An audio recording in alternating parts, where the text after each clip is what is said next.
Welcome to my YouTube channel. तो आज हम पढ़ने जा रहे हैं तीसरा चैप्टर जो हमारा विद्युत धारा है, यानी कि इलेक्ट्रिक करंट है। ठीक है, इलेक्ट्रिसिटी करंट। ठीक है, तो हम पहले इसको समझते हैं विद्युत धारा है क्या। देखो, आवेश प्रवाह की दर को विद्युत धारा कहते हैं। इसको पहले लिख के बता रहे हैं आपको। तो हमने इसको लिख लिया है। अब इसको समझते हैं कि डिफिनेशन क्या है, मात्रक क्या है, और ये सब समझेंगे। देखो, इसका जो है कहते क्या है इसको, तो आवेश प्रवाह की दर को विद्युत धारा कहते हैं। अब आवेश प्रवाह की दर को ऐसे तो समझ में नहीं आएगा, आपको समझाना पड़ेगा। देखो, कोई चालक है, ठीक है, मान लो ये चालक तार है। ठीक है, इस चालक तार है, इसमें आवेश प्रवाह हो रहे हैं। मान लो आवेश जो प्रवाह होंगे उसकी दर को विद्युत धारा कहेंगे। ठीक है, किसी चालक में आवेश प्रवाह की दर को विद्युत धारा कहते हैं। ठीक है, इसको इसका मात्रक एम्पियर होता है। ठीक है, और इसको जो दर्शाते हैं ना, तो आई से दर्शाते हैं, स्मॉल आई से दर्शाते हैं, मतलब स्मॉल आई से प्रदर्शित करते हैं। ठीक है, इसका मात्रक एम्पियर होता है। विद्युत धारा का प्रवाह उच्च विभव से निम्न विभव की ओर होता है। उच्च विभव और निम्न विभव क्या है, मान लो कहीं पे इस पे है विभव है 5। ठीक है, विभव है 5, इस पे है विभव 4, तो इसमें से विभव इसमें आएगा, ना कि इसमें से इसमें जाएगा।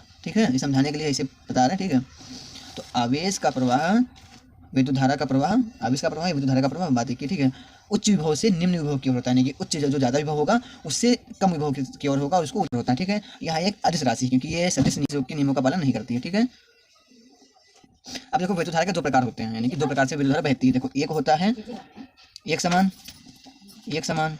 ठीक है, एक होता है परिवर्ती धारा, परिवर्ती धारा। ठीक है, तो एक समान क्या होगा, जब धारा एक समान से बह रही हो, यानी कि एक सीधी रेखा में मान लो 5 एम्पियर से बह रही है, तो बह रही है, और कभी 5 एम्पियर, कभी 3 एम्पियर, कभी 5 एम्पियर, मान लो इसे चल रहा है, यानी कि यहाँ पे हो गया 0 एम्पियर, यहाँ हो गया 5 एम्पियर, यहाँ हो गया 3 एम्पियर, मतलब घटे बढ़े ना है, बिल्कुल एक समान बहे तो उसको एक समान कहते हैं। और घट बढ़ रही है, ठीक है, मान लो बिंदु ए से बी तक 5 एम्पियर से बही, तो बिंदु बी से बिंदु सी तक जो है 4 एम्पियर से बही, तो इस हिसाब से नहीं, जब परिवर्तित होगी, बदलेगी, तो उसे परिवर्तित धारा कहेंगे। जब एक समान से बहेगी तो उसे एक समान विद्युत धारा कहेंगे। और इसका प्रकार से बहती है, इसको यहाँ भी लिख लेते हैं, दो प्रकार से बहती है। ठीक है, एक बहती है एक समान, एक समान, एक बहती है परिवर्ती धारा, परिवर्ती मतलब इसमें परिवर्तित होगी, इसमें एक समान से बहेगी। ठीक है, तो इसका सूत्र होता है I is equal to Q upon T. इसका सूत्र होता है I is equal to D Q upon D T, D Q upon D T. ये अगर तात्क्षणिक मान के लिए निकालना है तो ये रहेगा, और अगर औसत मान के लिए ये रहेगी I is equal to D delta Q upon delta T. ठीक है, चलिए इसको एक न्यूमेरिकल कर लेते हैं। न्यूमेरिकल हमारे पास क्या है, किसी चालक में 1.5 कूलाम आवेश 1 मिनट में, यानी कि 1 मिनट में प्रवाहित होता है, तो धारा का मान बताओ। इसमें क्या क्या दिया हुआ है, पहले ये देखो क्या दिया है, आवेश दिया है, यानी कि आवेश को किसे लिखते हैं, क्यू से, तो क्यू इजिकल टू 1.5 कूलाम दिया है, ये देखो है ना। और कुछ और भी दिया है, क्या 1 मिनट में, यानी कि टी दिया है हमको, मिनट को किससे लिखेंगे, टी से, समय है ना, तो ये हो जाएगा 1 मिनट। पर 1 मिनट है तो क्या हम इसको मान सकते हैं, नहीं, क्योंकि हमको जो है सेकंड में निकालना पड़ेगा। ठीक है, तो सेकंड में निकालने के लिए 1 मिनट में कितने सेकंड होते हैं, 60। ठीक है, तो हमने 60 सेकंड लिख लिया, से सेकंड। ठीक है, राइटिंग में मत जाइएगा, ठीक है, बाकी सब समझो आप। तो हमने देखो आवेश लिख लिया, समय लिख लिया, तो पूछ क्या रहा है, धारा का मान। धारा का मान क्या है, यानी कि धारा को किसे लिखते हैं, आई को, हमने अभी पढ़ा, धारा को किसे लिखते हैं, आई से। तो आई हमको निकालना है, आई दिया तो है नहीं, आई का मान पूछ रहा है ना। तो हमारे पास सूत्र एक हमने अभी पढ़ा है, क्या, I is equal to Q upon T. ठीक है, तो इसको लगाएंगे और हमारा सूत्र जो सवाल है हल हो जाएगा, I is equal to Q upon T. ठीक है, अब यहाँ पे यही सूत्र क्यों लगा रहे हैं, क्योंकि यहाँ जो धारा का मान है बदल नहीं रहा है। ठीक है, इसीलिए ये सूत्र लगाएंगे। ठीक है, बदलता तो लगाते हैं I is equal to D Q upon D T, तात्क्षणिक के लिए, परिवर्तित के लिए, यानी कि औसत मान के लिए लगाएंगे तो D Q upon D T लगा देंगे। ठीक है, तो पहले आप इसको समझो, आई हमको निकालना है, तो आई को ऐसे लिख लेंगे, क्यू हमको दिया हुआ है ना, कहाँ, ये देखो 1.5 कूलाम, तो 1.5 कूलाम लिख लिया हमने। अरे 1 से 1 मिनट में कितने सेकंड होते हैं, 60, यानी कि हमारा टी दिया हुआ है 60, यानी कि टी जो लिखा है हमें दिया हुआ है 60।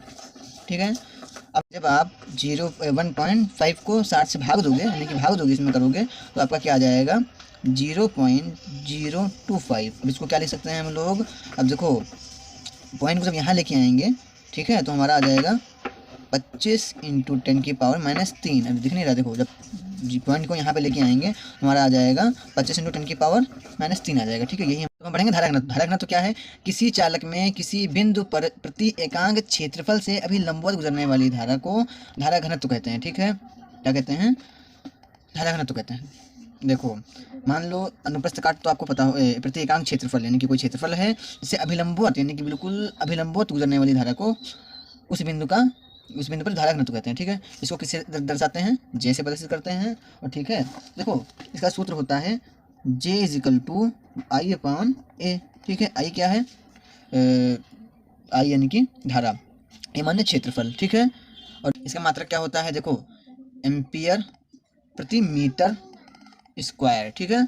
इसकी विमा क्या होती है, m की पावर 0 होती है, l की पावर -2 होती है और t की पावर 0 होती है, a की पावर 1 होती है। यानी कि आप इसको लिख सकते हो l की पावर -2, a की पावर a, ठीक है। इसको ऐसे भी लिख सकते हो, ठीक है। ये इसकी विमा होती है। तो हम पढ़ेंगे उसमें वेग। उसमें वेग क्या है, वातावरण से उष्मा लेकर के इलेक्ट्रॉन जिस वेग से संपूर्ण धातु में गति करते हैं उसे उसमें वेग कहते हैं। मान के चलो कि वातावरण से उष्मा ले ली, इलेक्ट्रॉन कोई है उसने वातावरण से उष्मा ले ली, सब सूर्य से ले किसी से भी ली, उष्मा लेकर के वो पूरे धातु में जो भी चालक धातु है उसमें गति कर रहे हैं, तो उसे क्या बोलेंगे, उष्मीय वेग। इस गति को उष्मीय वेग या उष्मीय गति बोलेंगे। वेग का मतलब क्या होता है, गति करना, ठीक है। इसका मान क्या होता है 10 की पावर 5 यानी कि 1 लाख, यानी कि 1 लाख मीटर पर सेकंड की कोटि, यानी कि 1 लाख से थोड़ा कम ज़्यादा भी हो सकता है। कोटि का मतलब होता है तो कम या ज़्यादा, ठीक है। तो कम ज़्यादा भी हो सकता है थोड़ा बहुत, तब भी इतनी स्पीड से गति करने के बाद भी इसका जो नियत वेग आता है 0 आता है। सोचने वाली बात है, क्योंकि ये डायरेक्शन में नहीं भागता, इधर उधर भागा करता है, ठीक है। अनुगमन वेग, बैटरी लगाने पर इलेक्ट्रॉन जिस नियत वेग से धातु में गति करते हैं उसे अनुगमन वेग कहते हैं। उसमें वेग में क्या था, जो इलेक्ट्रॉन यानी कि जो है वातावरण से उष्मा ले रहा था, यहाँ क्या बैटरी लगाई जा रही है, ठीक है। बैटरी लगाने पे जो इलेक्ट्रॉन है जिसे नियत वेग से धातु में गति करते हैं उसे अनुगमन वेग कहते हैं, ठीक है। इसमें क्या होता है, बहुत slow slow slow slow slow slow slow slow गति करते हैं। मान के चलो कि जो है इनका मान क्या होता है 10 की पावर -4, उसका मान क्या था 10 की पावर 5, इसका क्या है 10 की पावर -4, बहुत अंतर है। यानी कि उसका इसका जमीन आसमान का अंतर है, पर तब भी इसका जो औसत मान होता है वो i = 0 नहीं होता है, क्योंकि ये मान के चलो कि आप यहाँ से यहाँ आ रहे हैं, मान लो ये इलेक्ट्रॉन है यहाँ से यहाँ आ रहा है, ठीक है। कितनी भी स्लो चलेगा कभी ना कभी तो पहुंच ही जाएगा, यानी कि कोई स्पीड उसकी है, रुका थोड़ी ना, इससे थोड़ी ना है, कुछ भी तो स्पीड है उसकी, इसीलिए यहाँ पे आ जाएगा। पर उसमें वेग में क्या था, इलेक्ट्रॉन कभी इधर जाता है, कभी इधर जाता है, कभी इधर जाता है, कभी इससे टकराता है, कभी उससे टकराता है, तो उसका नियत वेग शून्य हो जाता है, ठीक है। इसमें क्या है, ये कि सीधे डायरेक्शन में काम कर रहा है, ठीक है। तो इसे ही हम लोग अपने जीवन में भी हम लोगों को एक डायरेक्शन में काम करना चाहिए, नहीं कि ये भी कर लेंगे वो भी कर लेंगे ये भी कर लेंगे तो इसमें कुछ नहीं कर पाते हैं, ठीक है।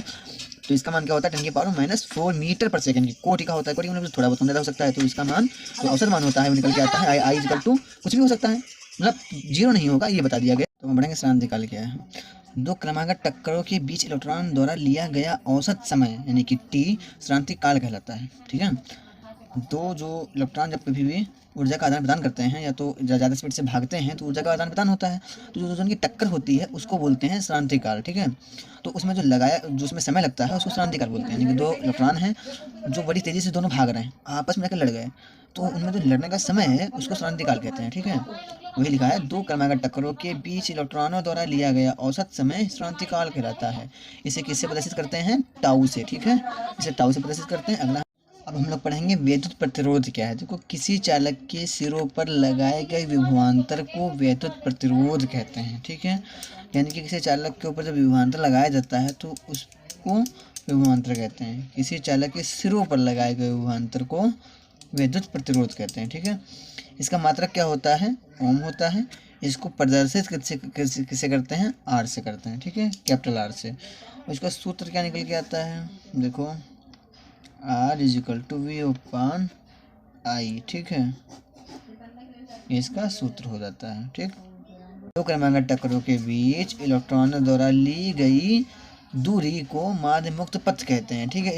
इसको जो है लेम्डा से प्रदर्शित करते हैं, किससे, लेम्डा से प्रदर्शित करते हैं, ठीक है।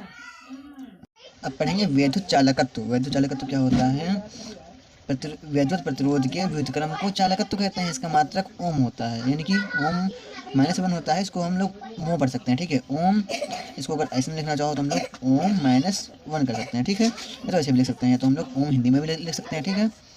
इसको जो है हम लोग, इसका जो है हमारे पास सूत्र आता है मो = 1/r, ठीक है।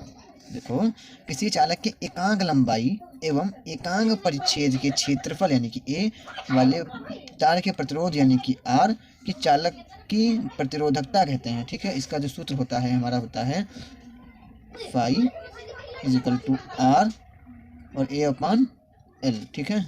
यहाँ phi क्या है, विशिष्ट प्रतिरोध है, r क्या है, प्रतिरोध है, a क्या है, क्षेत्रफल है, L क्या है, लंबाई है, ठीक है। हम लोग पढ़ेंगे परिपथ यानी कि ओमी परिपथ। वे परिपथ जो ओम के नियम का पालन करते हैं उन्हें ओमी परिपथ कहते हैं। डेफिनेशन देखो, वे परिपथ जो ओम के नियम का पालन करते हैं उन्हें क्या कहते हैं? ओमी परिपथ। जो पालन नहीं करते उन्हें अनोमी परिपथ कहते हैं, ठीक है।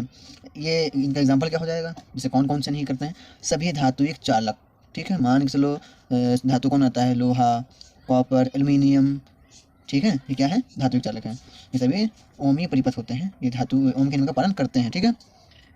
अब पढ़ेंगे अनओमी परिपथ क्या है। देखो, वे पदार्थ जो ओम के नियम का पालन ना करते हों, पदार्थ नियम का परिपथ होगा, लग गया, ठीक है। वे परिपथ जो ओम के नियम का पालन नहीं करते हैं उन्हें अनओमी परिपथ कहते हैं, ठीक है। इनका ग्राफ कैसा होता है? V-L का ग्राफ होता है इनका, ठीक है। कैसा होता है? V-L का ग्राफ होता है और ये सरल रेखीय होता है, ठीक है।